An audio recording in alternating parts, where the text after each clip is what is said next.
ومن يشاقق الرسول من بعد ما تبين له الهدى ويتبع غير سبيل المؤمنين نوله ما تولى ونصله جهنم وساءت مصيرا.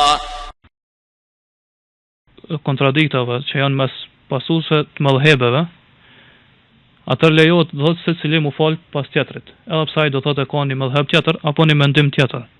Sa i përket thot filon meselës, një meselë të caktuar, i lejohet mu fal, edhe nuk ka kerahet, do thot pa kur far urrejt, do nuk është urrejton që nëse një person e ka një mendim ndryshëm për imamit tina, mu fal pas tina, nuk është me kruh. Mirë po lejohet edhe namazi pranohet. Për arsye se sahabët, shokët e pejgamberit sallallahu alajhi wasallam, edhe tabiin, gjenerata që kanë qenë pas tyne, janë fal njëri pas tjetrit, do si imam edhe si xhamat, edhe pse kanë pas kundërthënie në mes tyre, sa i përket meseleve të caktuara dhe çështjeve të caktuara. Gjithashtu, pejgamberi sallallahu alajhi wasallam çu ka tregu, do thotë se secili mujtahid, do taj që mundohet me arrit një përfundim rreth në çështjen dispozitat e islame, thot ka thonë nëse ja qëllon i ka dy shpërblime. Nëse ja qëllon i ka dy shpërblime. Shpërblimin që ja ka qëllu, do thot, edhe shpërblimin që ka bëj ijtihad, edhe që është mundu me arritat çështën. Nëse gabon, thot pejgamberi sallallahu alajhi wasallam thotë ka një shpërblim. Thot pse ka shpërblimin? Se është mundu me nxjerr një hukum, një dispozit rreth një mesele të caktuar në Islam. Kurse gjinojnë thotë që nuk ja ka qellu, e ka të falur. Do kjo tregon se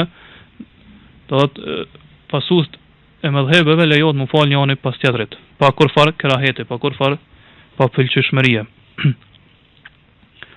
Pastaj nëse imami e lën një rukn, një shtyllë të namazit, një pjesë përbërëse të namazit, apo një shart, një kusht prej kushteve të namazit, duke besu do në vetën e tina, imami duke besu se ai nuk është kushti i namazit, apo nuk është shtyllë e namazit, edhe pse mumi e ka itikadin, do të ka besimin që ajo pjesë e namazit është kushti i namazit, apo është shtyllë e namazit, prap do thot nëse falet pas ti imamit, namazit pranohet. Namazit tina pranohet. A është e qartë. Do të nëse imami e ka mendimin rreth një mesele, rreth një çështje, ose rreth një pjesë të namazit, se ajo pjesë e namazit është kusht i namazit, prej kushteve, nëse nuk plotësohet, namazi nuk pranohet.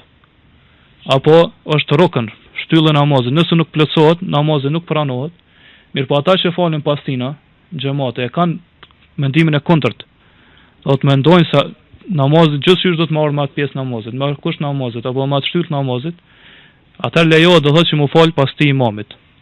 Do ky person lejohet, edhe pse ka mendimin të kundërt me imamin, lejohet mu fal pas tina, edhe namazi tina pranohet. Për shembull, siç ka ardhur pe Imam Ahmedit, rahimahullah, që e transmeton domthonë zonsi tina el-Athram, thotë se sami'tu Abu Abdullah yus'alu an rajulin yusalli fi julud al-tha'alib.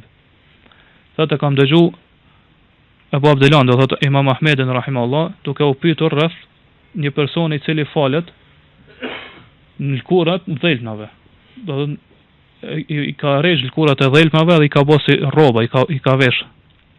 Hel nusalli ma'hu, e kanë veta mu fal bastina. Atër Imam Muhammed e ka thonë inta awala qawla nabi sallallahu alaihi wasallam kullu ihabin dubiga faqat tahur, thot nëse ka komentu fjalën e pejgamberit sallallahu alaihi wasallam se çdo lkurë e cila rregjet është e pastër, do thotë edhe ka marrë e ka kuptuar këtë hadith, këtë fjalë pejgamberit sallallahu alaihi wasallam në mënyrë të përgjithshme, do në cilën futen gjitha lkurat, pavarësisht a është lkura e gërsirës apo është lkura e thiut, atëherë thot fal namaz tina. Po sa ajo ka këtë mendim. Atëherë e kanë pyet Imam Ahmedin, ti çfarë mendimi ke rreth lkurave të dhelme? Thotë jo, unë mendoj që haram është mi vesh ato, edhe nuk lejohet namazin to.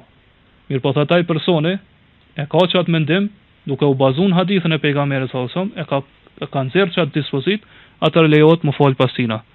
Gjithashtu u pyet Imam Ahmedi rahimahullah rreth Imam Malikut, i cili do thotë ka thonë që gjaku nuk e prish abdesin, që është do thotë edhe mendimi më i saktë i dietarëve, atëherë ka thonë hel nusali wara Malik alladhi sahala fi ad-dam, ta mu fal pas e kam pyeta mu fal pas Imam Malikut, i cili do thot ka dispozitën rreth gjakut e ka shumë të lehtë. Do thot që gjaku nuk e prish abdesin. Atëherë Imam Muhamedi ka thonë, na shohim që gjaku e prish abdesin, mirë po Imam Maliku, mos është dietar, do thotë ka nxjerr këtë dispozit për argumenteve për Kur'anit dhe Sunetit, e ka mendimin tjetër, thotë na falun pas tina.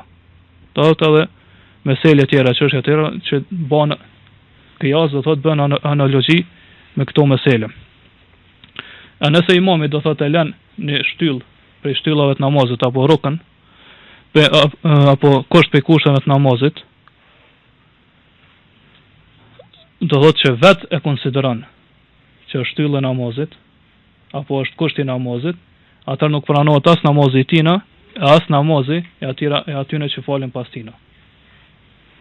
Do ndalloni mes dy meseleve. E para kur imami nuk e sheh që është kushti i namazit, një pjesë për pjesëve të namazit. Kurse tash është që imami po e ka mendimin që është kushti i namazit, edhe e lën, do thotë me qëllim, me dije, atëherë do thotë namazi i tina nuk pranohet, edhe namazi atyre që falen pas tina. Pavarësisht a kundërshton me mumi ai që falet pas tij apo jo. Do thotë nëse ai që falet pas tina e ka mendimin e kundërt me imamin, thotë kjo është këtë mesele kundër më të parën që atësakum.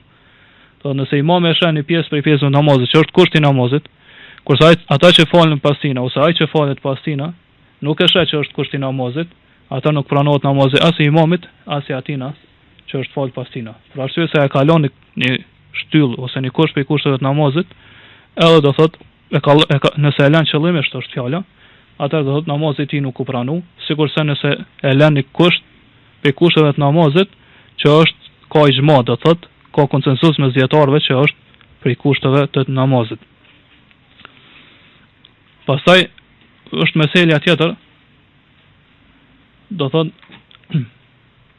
dalloni mes meseleve, do të bëni dallimin mes këtyre meseleve, mes këtyre çështjeve. Ai që del imam, do thot ose është dietar, do të cili ka një mendim të caktuar për një mesele, për një çështje, duke u bazuar në argumente, çret sa më herët kur u pyeti Imam Ahmedi për personin i cili falë kurat e gërsinave, ai thotë se ai këtë dispozitë kanë nxjerrë pe hadithit pejgamberit sallallahu alajhi wasallam. Mirpo nëse imami do thotë e lën një kusht për kushteve të namazit, pa u bazuar nga pe argumenteve, do të po e lën kështu, do të pa e komentuar ose pa e nxjerr dispozitën për argumenteve të Kuranit dhe Sunetit, apo pa e pasu një person, një dietar, pa e bë taklid, pa e pasu një dietar caktuar për dietarëve të Islamit, atëherë namazi i tij nuk pranohet. Edhe pse ajo mesele, ai kushti i namazit është për çështjeve që kanë bë xhilaf, do të kanë divergjenca dietarët rreth asaj mesele. A është e qartë?